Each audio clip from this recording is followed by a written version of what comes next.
Hello mga ka-idol, magtananim muna tayo ng saging. At ito yung saging na saba pero kulay puti siya.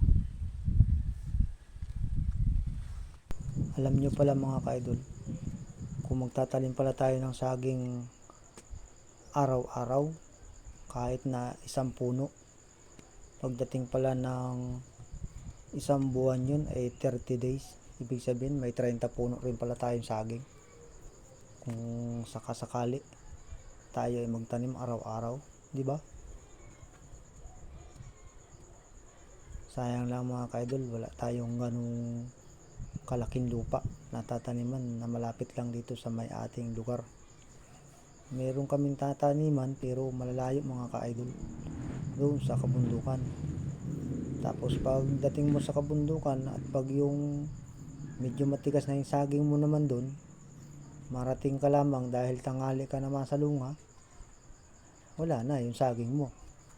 Daig nang maagap talaga yung masipag, di ba? Parang nakakadala na mga ka-idol pag sa kabundukan ka nagtanim, dahil meron pa ring mga hindi patas lumaban. May mga pagkabuhay na rin sila ng kanila, ganun pa rin ang ginagawa. So sana kung may malapit lang na lupa dito sa may amin, ito ng mga aming tinataniman, ito ay 10% ang kanila.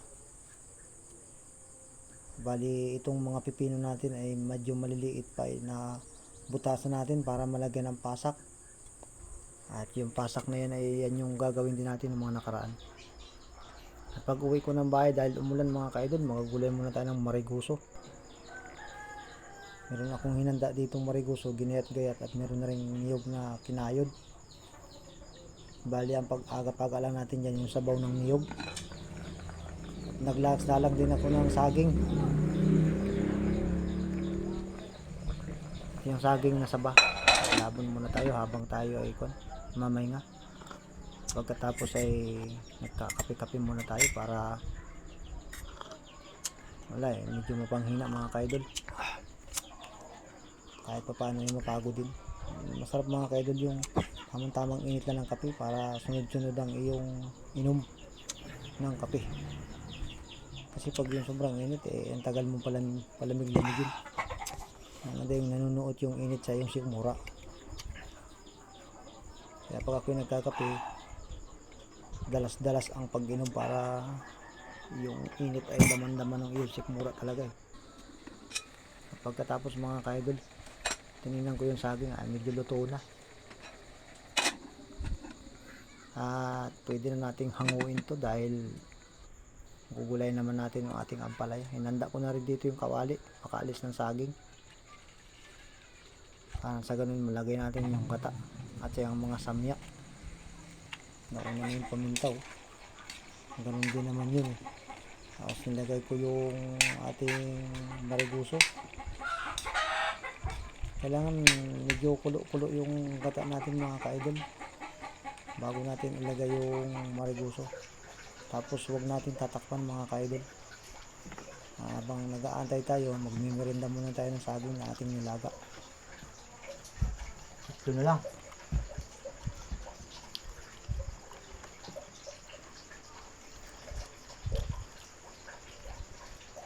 Habang nag-aantay tayo ng ating dalawang piraso ng mariguso, tingnan natin. Ayan, medyo nagaunok na yung gata mga ka-idol. Basta wag natin tatakpan mga ka-idol, hayaan lang natin na ganyan yan. Maluluto din yung mariguso niya. Pag medyo nagapula na mga ka-idol yung gilid ng kawali, yung parang nagalatik-latik na parang kitang-kita mo yung langis ay yan na yun. Tingnan ko yung kanin, baka kulang ay. At itong kulay nga natin ay binalikan natin at nagkasagit-sitan na sa langis. Masarap mga ka-idol yung ginataang mariguso. I-try nyo rin mga ka-idol paminsan-minsan, dahil ito yung natutunan namin sa aming tatay. Pagluto ng mariguso ay ginataan. At pag medyo kati-kati na nga mga ka-idol, halo-halo na natin ng kaunti. Medyo parang may sabaw-sabaw pang kaunti. Ayan. So pwede na ito. Hanguin na natin. Nangalatik-latik na yung gilid ng kawali.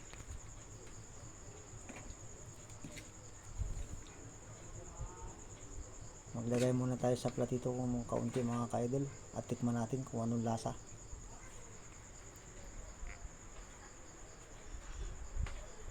Yan o. Ginataang mariguso.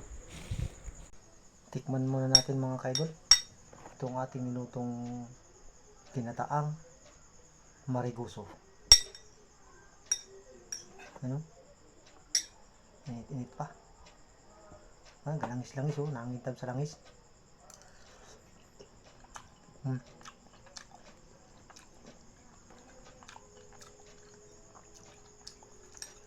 Masarap mga ka-idol kahit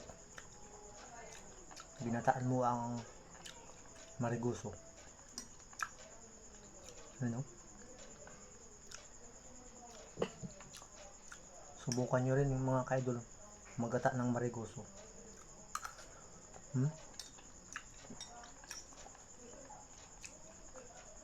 Manamis-namis. Kasi sabaw na niyog yung ating pinagpaga dito eh. Mismong sabaw na niyog, hindi na dinagdagan ng tubig.